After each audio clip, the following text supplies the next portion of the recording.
I will start with security situation in Akwa Ibom State, where police have confirmed the arrest of a 42-year-old pastor who allegedly murdered his wife, Victor Okoh, at their residence in Oron Local Government Area of the state.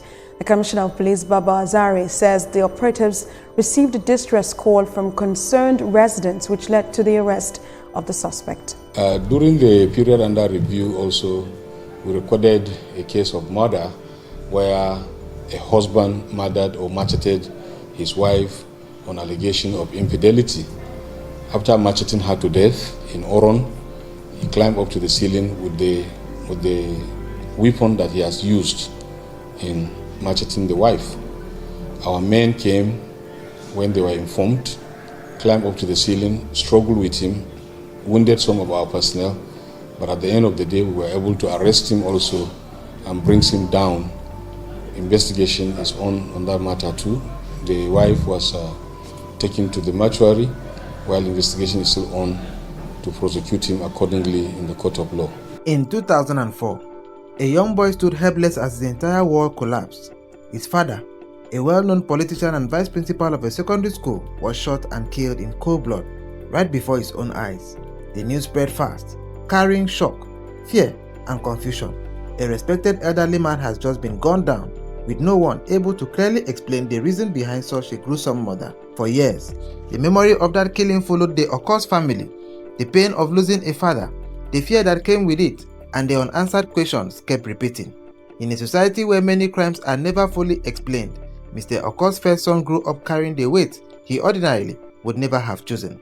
But as days passed without delay, life slowly moved on. Then 21 years later, Mr. Okoh's first son, now a grown-up man, got married, had children, and eventually became a pastor in the Redeemed Christian Church of God. To many, his life looked like a story of grace, a man who survived tragedy, found faith, and built a family. But in March 2025, his name will return to the headlines, not as a victim, but as a central figure in a chilling crime, a crime that shocked residents, disturbed investigators, and triggered painful memories of an unforgettable past. Stay with me as I uncover the disturbing story of Mr. Victor Okoh, whose action till today remains unexplainable to the people of Oron community in Akwa Ibom State. Oron is a quiet coastal town in Akwa Ibom State, Nigeria, a state known for relative peace and tranquility, but at number 15 Ifyong Esang Avenue, Oron, residents were shocked by a tragedy that left the entire community still wondering till today. Pastor Victor Okoh, a pastor at the Redeemed Christian Church of God, was known as a calm, soft-spoken minister of the gospel, a man who preached love, patience, and faith.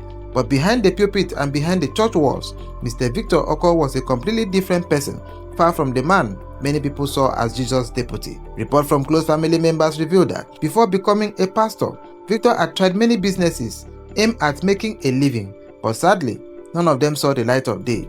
Nothing brought real progress, and life slowly became difficult. As Victor continued to struggle through life with no meaningful success, he resorted to believing that his problems was more spiritual than physical.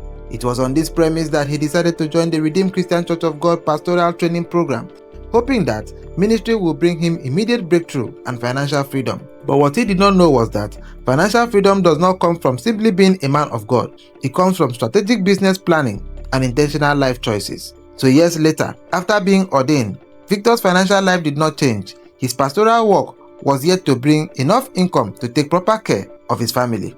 Bills kept increasing, responsibilities kept growing, and the pressure became heavier by the day.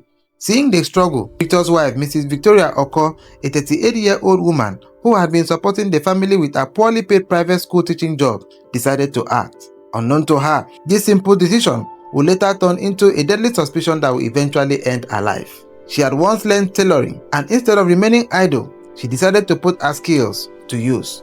From the little money she saved from her teaching job, she bought a sewing machine, hoping to start a small tailoring business as a side hustle to support her husband and the family that was going through financial hardship at the time. To her, it was a step of love, sacrifice, and responsibility. But to her husband, her gesture meant something else entirely. Instead of being happy, Pastor Victor became angry, jealous, and suspicious. At first, he was upset that his wife has used the money she would have kept for feeding and household needs to procure a new sewing machine without prior informing him. But later, his anger changed from simple welfare needs and poor communication into something far more deeper and troubling. He began to question how a private school teacher with a meager salary, who was also taking care of family needs, could suddenly afford to buy a brand new sewing machine.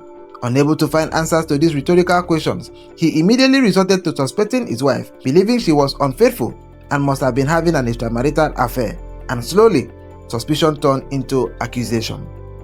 In a desperate move, he began monitoring his wife's movements, checking her phone calls and watching her daily activities, hoping to find something to hold on to. But surprisingly, he found no evidence. One would have believed that not finding anything to implicate his wife would be good news to him and force him to love and trust his wife more better. But sadly, the reverse was the case. He believed that there was something he had missed in the course of his investigation that made it difficult for him to implicate his wife. So he continued watching and waiting. But while waiting, every movement his wife made became suspicious.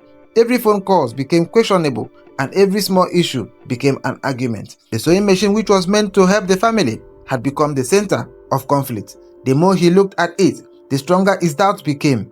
In his mind, the machine stood for hidden money, and hidden money to him meant another man. One would have thought that this same Victor, who once experienced deep pain in 2004 when his father was shot and killed in cold blood, would have learned a strong lesson about the value of life. But fate would soon tell a different story. So on that fateful Monday morning of 10th March 2025, Victor Okoh did the unthinkable. Close family sources revealed that long before the tragic incident, tension had been quietly building inside the Okoh household. Days earlier, on Saturday, March 8, 2025, Victor Okoh, who had become increasingly suspicious and hot-tempered, reportedly had a serious disagreement with his wife, Mrs. Victoria Okoh. According to the family account, Victor had accused his wife of neglecting her duties at home, claiming she had starved him and by extension the children. But Victoria was known among relatives and neighbors as a hardworking and dedicated woman. She was a school teacher who also ran a small tailoring business to support her family. At the time, she had secured a small sewing contract that required her to produce and deliver some materials for a client whose event was scheduled for Sunday, March 9, 2025. With the event date fast approaching, Victoria found herself under intense pressure. Balancing a teaching job, family responsibilities, and her tailoring work was not easy. Still, she was determined not to disappoint her client. As a result, she spent almost the entire Saturday at her tailoring shop, working tirelessly to meet the deadline. This did not sit well with her husband. Sources revealed that Victor, who had long suspected his wife of infidelity, capitalized on her long hours at the shop on that Saturday as the perfect excuse to confront her, further fueling his anger and suspicion. He reportedly claimed that Victoria was now paying more attention to her tailoring business at the expense of her family. That Saturday evening, Victor was said to have stormed her tailoring shop in what witnesses described as a commando-style display of anger, ordering her to close immediately and return home. When they got home, a heated argument erupted. Victoria reportedly tried to explain that she stayed longer at work only to finish her sewing contract and avoid disappointing her client. But nothing she said seemed to calm Victor, who was already deeply angry and suspicious. The argument lasted for hours, leaving the house tensed and uneasy. What neither of them knew was that this argument would be their last. In the early hours of Monday, March 10, 2025, Victoria woke up as usual to prepare for her teaching job, but instead of a peaceful morning, she was met with another round of interrogation. Victor reportedly confronted her again about the Saturday incident, throwing repeated accusations of infidelity and disrespect.